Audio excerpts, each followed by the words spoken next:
muri Afrika yose, Amerika, Aziya, Australia, impande n'impande. Ndabasuje amahoro y'Imana abane namwe, basuza ni mugenzi wanyu ubwoko bw'Imana Anastasie Sibomana. Nubundi turi muri wa mwanya ikiganiro tumenya amateka mu iyobokamana, ikiganiro kinyura kuri Irera TV1 buri munsi. Rero nubundi tugiye kurebera hamwe incamake y'amateka yaranze itariki, ariko nyirizina nk'intego yacu nka bene Imana cyangwa ubwoko bw'Imana cyangwa God's people. Intego yacu ni ukumenyekanisha ukuri kw'ijambo ry'Imana uko riri. Yego, tugiye kureba n'ubundi incamake y'amateka aranze itariki. Niho muri aya mateka turabonamo Kiliziya Katolika yibutsa urukurikirane rw'imigirire 18 Bikira Mariya yakoreye umukobwa w'umuhinzi w'abahinzi b'Abafaransa w'imyaka 14, Sainte Bernadette Soubirous. Yego, kandi muri kino kiganiro tumenya amateka mu iyobokamana, turamenya ukuri kuwo bamwe bita Bikira Mariya. Yego, nka God's people, nk'ubwoko bw'Imana n'ubundi duterwa ishyaka no kwiga iby'Imana cyangwa icy'Imana ishaka, kandi nka God's people buri gihe buri hantu kuri buri gikorwa doza umutima ku by'iwacu mu ijuru. Yego, dufatikaniriza hamwe n'ubundi tujya kureba amateka ku buryo burambuye yaranze itariki kugira ngo tumenye icyo tugomba gukora no kubahiriza nka God's people. Nyirizina icyo twigira kuri uyu murongo wa Irera TV1 nibyo by'agaciro kuri twebwe ndetse na bagenzi bacu ndetse n'abazadukomokaho bose, ndetse abayoborwa n'umwuka w'Imana. Niho twishima tukanezerwa tukagira akanyamuneza kadasanzwe kubwo kumenya amakuru mashya cyangwa ikintu gishya tutari tuzi mu byo tugomba kubahiriza. Tugiye kurebera hamwe amateka ku buryo burambuye yaranze iyi tariki. Niho turasanga ku ya 11 z'ukwezi kwa kabiri Kiliziya Katolike yizihiza urwibutso rwa liturujia rwa Bikira Mariya wa Lourdes.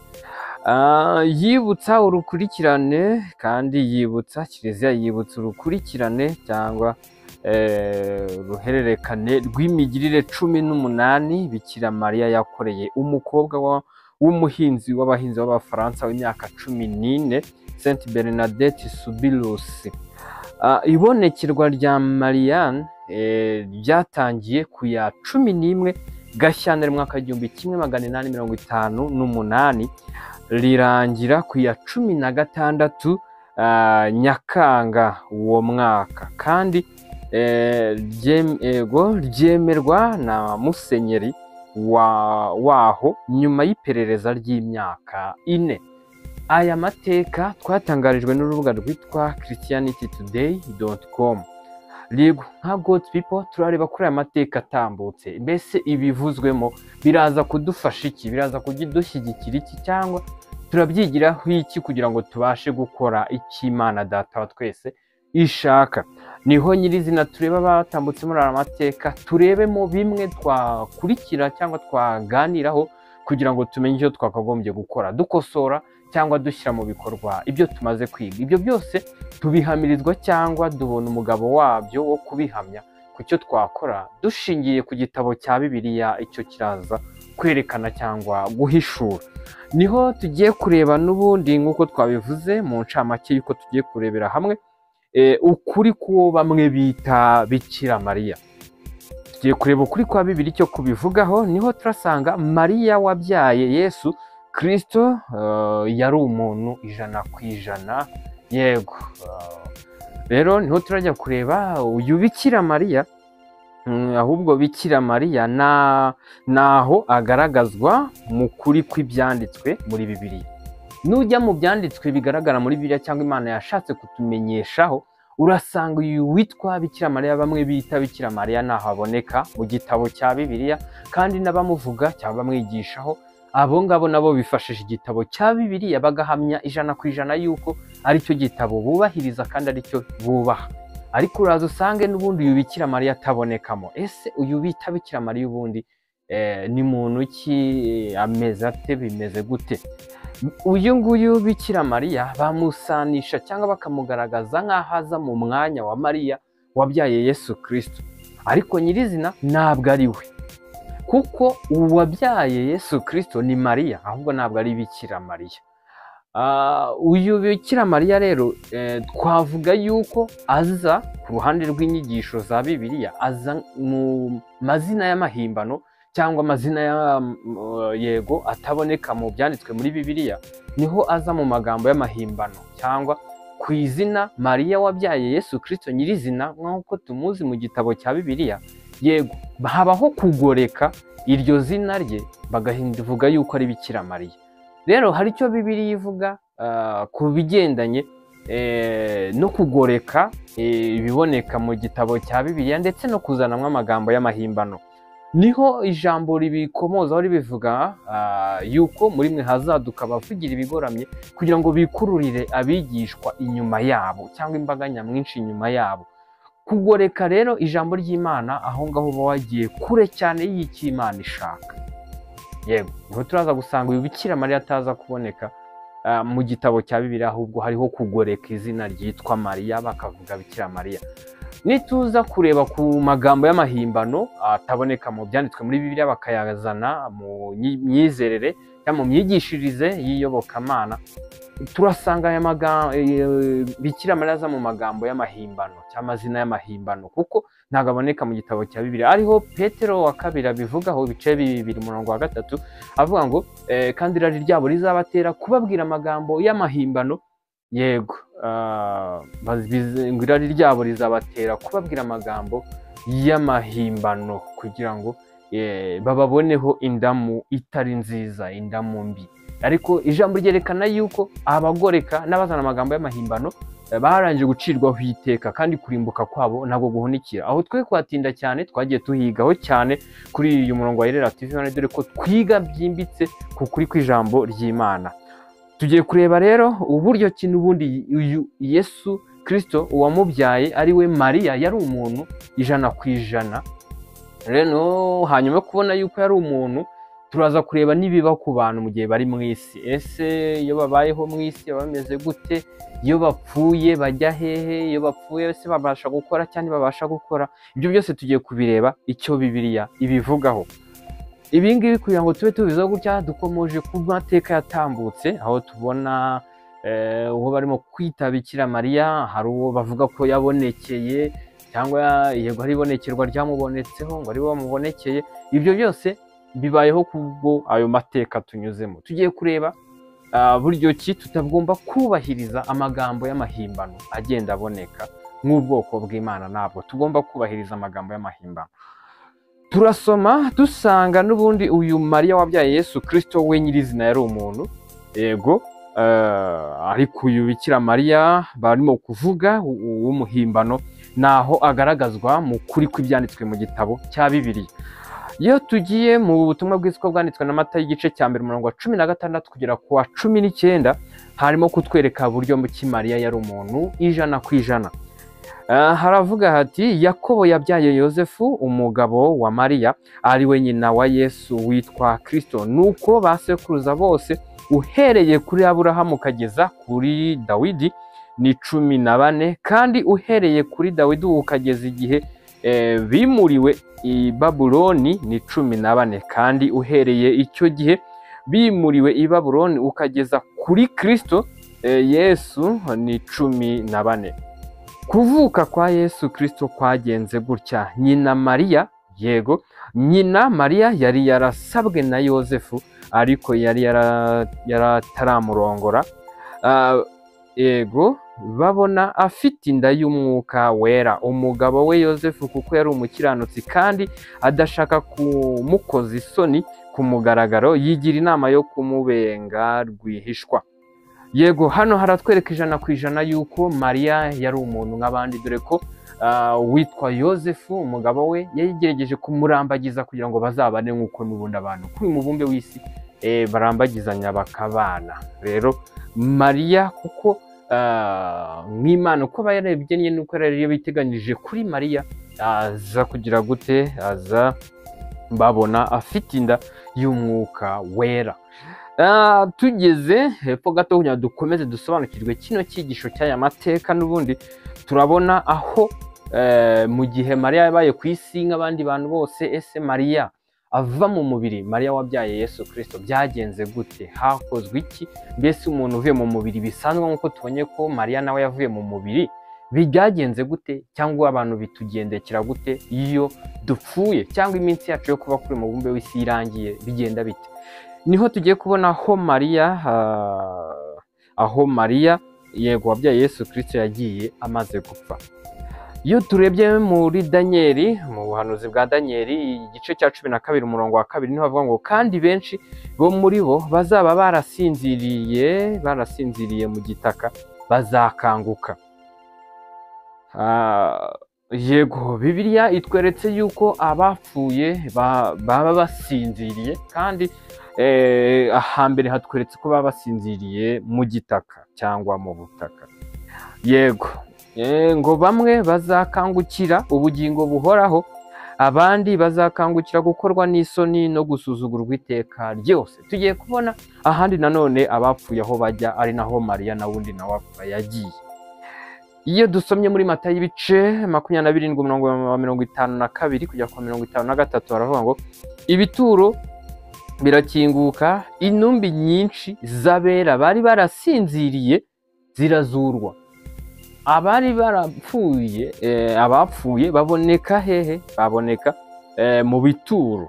Yego baboneka mu bituro. N'ubundi urasanga ari ahitwa munsi y'ikintu runaka cyangwa harengejweho ikintu runaka, hakitwa munsi, hakitwa ikuzimu. Ariho turagenda n'ubundi tuhabona, tumaze kubona mu gitaka. Daniyeli hatweretse mu gitaka, ndetse muri Matayo hatweretse mu gituro, kandi turabona ko abariyo basinziriye. Noneho nyirizina uwasinziriye nta kintu araza kuba abasha kuba yakora. Uwasinziriye mu gihe cyo gukangurwa, mu gihe atarakangurwa n'ubifitiye ubushobozi, icyo gihe aba agisinziriye. Ariko turabona ngo ibituro birakinguka, intumbi nyinshi z'abera bari barasinziriye zirazurwa. Bava mu bituro maze amaze kuzuka binjira mu murwa wera, babonekera benshi. Tugiye kubona ahandi abapfuye bajya cyangwa aho babare. Turasanga mu Byahishuwe ibice 20 umurongo wa 13 bavuga ngo inyanja igarura abapfuye bo muri yo. Inyanja igarura abapfuye bo muri yo. Hano haraza herekana yuko hari abapfuye n'ubundi baraza kuboneka bagiye mu nyanja, gutyo gutyo. Urupfu n'ikuzimu bigarura abapfuye bo muri byo. Turasanga hari n'abagiye ikuzimu.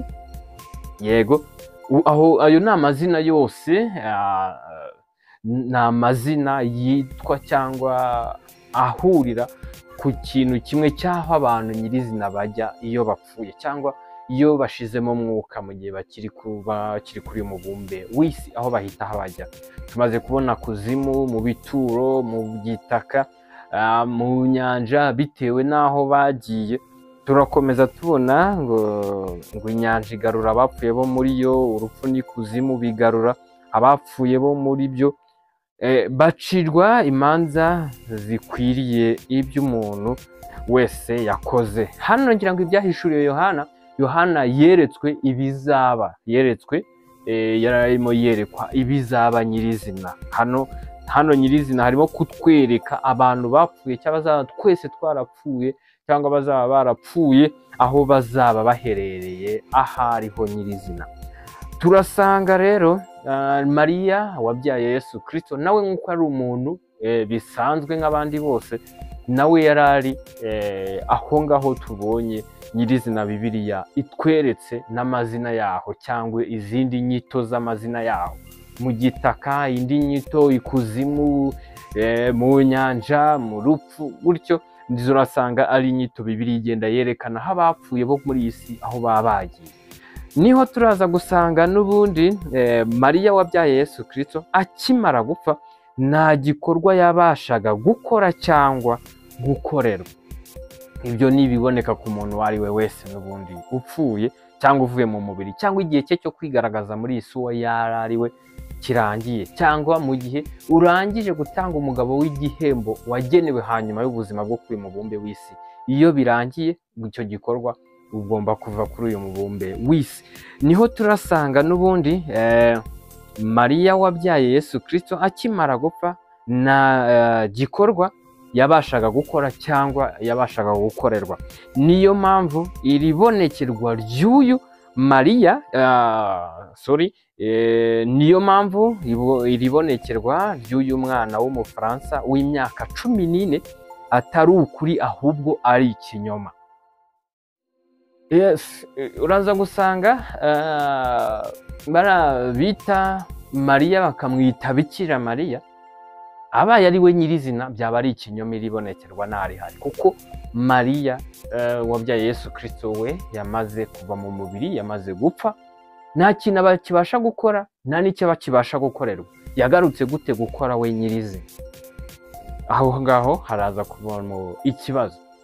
Ariko wajya muri komenti, wagira ikibazo runaka cyangwa ugira icyo ushaka ko twaganiraho, wajya muri komenti yego ukatubwira. Kandi nawe uri mushyashya, dore ko kuri murongo wa Irera TV One twiga byinshi cyane, twiga Bibiliya buri munsi, wakora subscribe kugira ngo hatagira ikiganiro na kimwe kigucika. Dore ko nyirizina tubonye ko uyu Bikira Mariya, kuko biraza kugaragara yuko ari igihimbano cy'amazina y'umuntu runaka, ariko abaye ahari yaba atari uyu nguyu Mariya. Iri bonekerwa rero ribavuga ko ryaje kuri uyu mwana ntabwo ariko kuri, kereka zibaye ari izindi mbaraga cyangwa ari indi myuka yitirirwa iryo zina Bikira Mariya akaba ariyo yamubonekeye. Ariko ubundi umuntu tuziranyeho twese Bibiliya ivuga nka Mariya wabyaye Yesu Kristo akimara kuva mu mibiri agipfa, ntabwo yari agifite kugira icyo yakora cyangwa yakorerwa.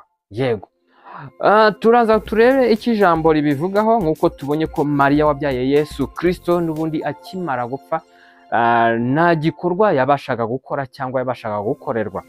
Rero niyo mpamvu iri bonekerwa ry'uyu mwana w'umufaransa w'imyaka 14 atari ribonekerwa atari ukuri ahubwo ari ikinyoma. Niho tugiye kureba rero uwapfuye uko bigenda, ese abasha gukora cyangwa ntabwo akora. Bwoko bw'Imana, God's people, aho uhereye hirya no hino duharanira kwiga turi iki jambo rivuga. Ese koko umuntu wapfuye abasha gukora cyangwa se hari icyo wamukorera kikamugiraho ingaruka runaka kuko wabikoze? Ukuri guhari, nta kintu abasha gukora, nta n'icyo wabasha kumukorera. Turasanga rero nyirizina mu mubwiriza, turebe mu mubwiriza ibice 9 umurongo wa 10 niho bavuga ngo umurimo wawe wose werekejeho amaboko yawe uwukorane umwete, kuko ikuzimu aho uzajya nta mirimo nta n'imigambi uzahabona, haba no kumenya cyangwa ubwenge. Umubwiriza ahishuye nyirizina niwe wa mbere duhereyeho, yerekana yuko muri hahandi abapfuye bo muri iyi si bajya, harimo ikuzimu. Avuze yuko nta kintu ubasha kuhakora, kuko ikuzimu aho ujya nta murimo nta mirimo nta n'imigambi izahaboneka nyirizina. Rero kuki Mariya bari barimo kuza bagaruka bavuga ko Mariya we akimara gupfa cyangwa yarapfuye yagarutse agakora? Aho ngaho ni ikinyoma, nta kuri kurimo kubigaragaramo. Mureke tujye tureba icyo ijambo rivuga, twe kugoreka ibintu tugamije kugera ku kintu runaka byo mu isi cyangwa ku byo turarikiye. Reba ijambo ko rivuga nyirizina, utarinyuze ku ruhande. Turasanga irindi jambo ry'Imana ribyerekanaho. Turareba muri Yesaya ibice 38 umurongo wa 18 kugera kwa 19 niho bavuga ngo kuko ikuzimu hatabasha kukogeza n'urupfu rutabasha kuguhimbaza, abamanuka bajya muri rwa rwobo ntibabasha kwiringira ukuri kwawe. Umuzima niwe uzakogeza nk'uko mwogeza uyu munsi, se w'abana azabigisha ukuri kwawe. Hano Bibiliya muri Yesaya herekanye yuko nyirizina imirimo ibasha gukorerwa n'umuntu muzima. Uwapfuye we nyirizina nta kintu yakabasha kuba yakora. Ndetse na Zaburi iyi mirongo tuyitanga kugira ngo tugaragaze ukuri kw'iki jambo ry'Imana rivuga. uri mushyashya kuri uyu murongo, kora subscribe, duhora dusangira ukuri kw'ijambo ry'Imana, dore ko buri munsi kuri uyu murongo twiga Bibiliya. Zaburi rero y'115 ku murongo wa 17 niho havuga ngo abapfuye nibabasha gushima Uwiteka. Abapfuye nibabasha. None uyu barimo kwita ko Yesu yabyaye Yesu Kristo, barimo kuvuga Mariya tuzi araza gushima gute cyangwa araza kugira icyo akora gute kandi abapfuye batabasha kugira icyo bakorera Imana. Niwe uraza gusanga rero uyu Mariya abaye ari we barimo kuvuga muri aya mateka ni ikinyoma. Kandi nimba uriya Bikira Mariya barimo kuvuga nyirizina, nimba koko yaramugendereye, ntabwo ari we Mariya nyirizina wabyaye Yesu, ahubwo yaba ari undi barimo kwitiranya na Mariya wabyaye Yesu Kristo.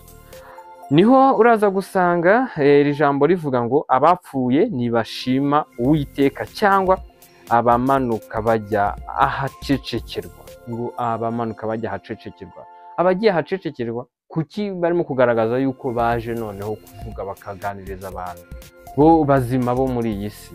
Aho ngaho nta kuri kw'ijambo ry'Imana guhari. Iyo ugarutse muri Yesaya 8 umurongo wa 19 niho hagira hati kandi nibababwira ngo nimushake abashitsi, yego mubashikishe, mushake n'abapfumu banywigira, yego banywigira bakongorera. Mbese abantu ntibari bakwiriye gushaka Imana yabo bakaba ariyo babaza? Mbese iby'abazima byabazwa abapfuye? Ijambo ry'Imana rirabyerekana, riranabihishura cyane bwoko bw'Imana. Ntihakagire ubayobya, ntihakagire ubamenyesha ibindi by'amagambo y'amahimbano cyangwa kugoreka Bibiliya, kugoreka icy'ijambo ry'Imana ryavuze. Ijambo rirerekana yuko mbese iby'abazima byabazwa abapfuye. Ni gute Mariya wapfuye arimo kuza kugira gute kuganiriza abazima bakiriho? Birakwiye yuko dutinda cyane kureba icyo Bibiliya ivuga aho gutinda kureba icyo abantu bavuga nyirizina. Rero igikwiriye kandi gihari ni uko twiga Bibiliya, ukiga Bibiliya buri munsi, uko ubonye uburyo buri kanya ukaba washaka buryo cyumenye icyo ugomba kubahiriza. Yego rero bwoko bw'Imana muhereye hirya no hino, muzi yuko intego yacu ari kumenyekanisha ukuri kw'ijambo ry'Imana. Ntukabyiherane, ahubwo bimenyeshe n'abandi nabo babasha gukora icyo bagomba kuba baba bakora, dore ko intego yacu ni ukumenyekanisha ukuri kw'ijambo ry'Imana, by'umwihariko tumenyekanisha inzira yo kurijyamo ubwami bw'Imana. Yego kandi ubwoko bw'Imana buri gihe buri hano kuri buri gikorwa duhuza umutima ku by'iwacu mu ijuru. Niyo mpamvu ikintu uri buvuga, ikintu uri bukore, turaza kureba aho kiri buze guhura n'ikijambo ry'Imana yacu yabivuzeho cyangwa icyo Bibiliya ibigaragazaho.